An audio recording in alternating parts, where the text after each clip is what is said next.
এই জালেম যে সমস্ত সেনাবাহিনীর জেনারেলরা আলেমদেরকে নির্যাতন করেছে, গুম করেছে, নির্যাতন করেছে, নিপীড়ন করেছে, এদেরকে বিচারের আওতায় আনার বিরোধিতা করবার জন্য যে কোনো ঝামেলা এদেশে হইতে পারে। তবে আমরাও বলে রাখতে চাই, সেনাবাহিনী, বিজিবি, র্যাব, পুলিশ সব দিয়েও কিন্তু হাসিনারে টিকায় রাখা যায় নাই।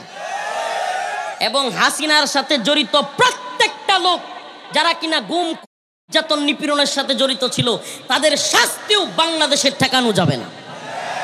ইনশাআল্লাহ এদের বিচার হবেই। রাজি আছেন তো ইনশাআল্লাহ? যদি এদের বিচারের জন্য আবারও রাস্তায় নামতে হয়, প্রস্তুত আছেন তো ইনশাআল্লাহ? আমরা চাই আল্লাহ যদি রহমত করে এই সেনাবাহিনীর বিচারের পরেই হাসিনা সহ এদেরকে যেন দইরা বাংলাদেশে আনা যায়, সেই বিচারও আল্লাহ যেন আমাদেরকে দেখায়। রাজি আছেন তো ইনশাআল্লাহ? এই নির্বাচনের আগেই আবারও হাসিনাকে আমরা বাংলাদেশে আনতে হবে। কেন এই প্ল্যানিং? তারা মনে করে, ভারত এবং মনে করে হাসিনার যে বয়স হয়েছে, যদি এই নির্বাচনের আগে হাসিনাকে আবার কোনো ঝামেলা করে বসানো না যায়, আগামী 5 বছর যদি নির্বাচিত ক্ষমতায় চলে আসে সরকার, নির্বাচিত সরকারকে নামানো এতটা সহজ হবে না। 5 বছর চলে যাবে, হাসিনাও মইরা যাবে, আওয়ামী লীগও শেষ হয়ে যাবে, আমাদের প্ল্যানিংও শেষ। এক কথায় আমি একেবারে গোপন রহস্য আপনাদেরকে জানাই দিলাম। এই জন্য এই নির্বাচনের আগে দেশে অনেক ধরনের বিশৃঙ্খলা হবে, এটা আপনারা মাথায় নিয়ে রাখেন। এই জন্য উম্মাহ সতর্ক থাকবেন। আমি নির্বাচন কেন্দ্রিক মানুষ না, আমি গণতান্ত্রিক বিরোধী মানুষ, আমি গণতন্ত্রকে অপছন্দ করি, আমি গণতন্ত্রকে ঘৃণা করি। প্রত্যেকটা মুসলমানের উচিত এই তন্ত্রমন্ত্রকে ঘৃণা করা। কিন্তু তবুও এই দেশের এই জাতিকে ভালোবাসি, তাদেরকে নিয়ে চিন্তা করি।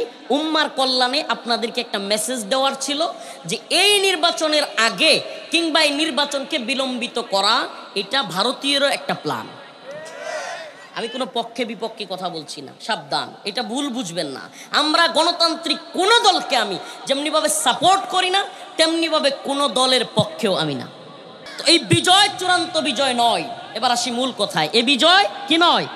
চূড়ান্ত বিজয় নয়। যারা মনে করেছিলেন যে বিজয় চূড়ান্ত, আমরা বিজয়ী হয়ে গেছি, ইসলাম ক্ষমতায় চলে আসছে, না, ইসলাম রাষ্ট্রীয় ক্ষমতায় আসে নাই।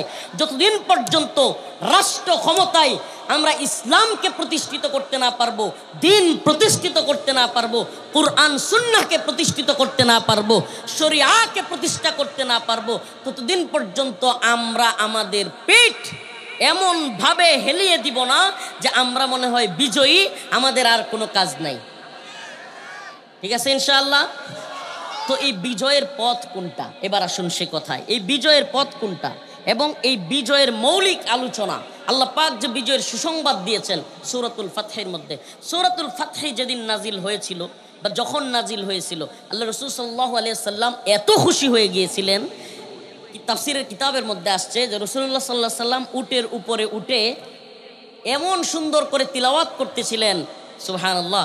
যিনি বর্ণনা করতেছিলেন সাহাবী, তিনি বলেন মানুষ জড়ো হয়ে যাবে এই চিন্তা যদি আমার না থাকতো, আমি চিৎকার করে করে সূরাতুল ফাতহি রাসূলের মতো করে তিলাওয়াত করতাম। ইন্না ফাতাহনা লাকা ফাতহাম মুবিনা। মক্কা বিজয়ের আগ মুহূর্তে আল্লাহর রাসূল সাল্লাল্লাহু আলাইহি ওয়াসাল্লাম ৬ষ্ঠ হিজরিতে জিলকদ মাসে মদিনা থেকে মক্কার উদ্দেশ্যে উমরা করার জন্য রওনা হয়েছিলেন। ও প্রিয় উম্মাহ, ও প্রিয় গাজীপুর কালিয়াকৈরের মুসলমান, আবারও আপনাদেরকে বলে নিচ্ছি, কেন এই আলোচনা?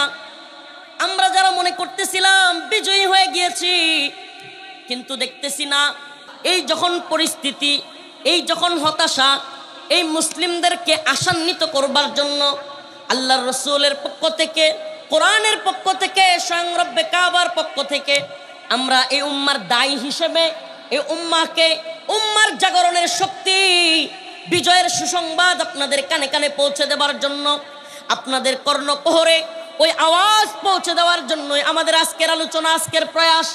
কি সেটা? ও উম্মাহ, তোমাদেরকে জানায়া দেই, আল্লাহ রাব্বুল আলামিন বলেছেন লা তাহজান ইন্নাল্লাহা মা'ানা। আল্লাহ মাফ করো, ব্যক্তিগতভাবে কোনো বিষয় জানানোর জন্য নয়, কিন্তু এ কথাগুলো তোমাদের অন্তরে আশার সঞ্চার তৈরি করবে। প্রিয় ভাইয়েরা আমার, প্রিয় বাবারা, আপনাদের অন্তরে আমার এই ঘটনা কিছুটা হলেও যদি হতাশা থেকে নিজেদের মধ্যে একটা বিজয়ের আশা তৈরি করতে পারে, সেজন্য বলা।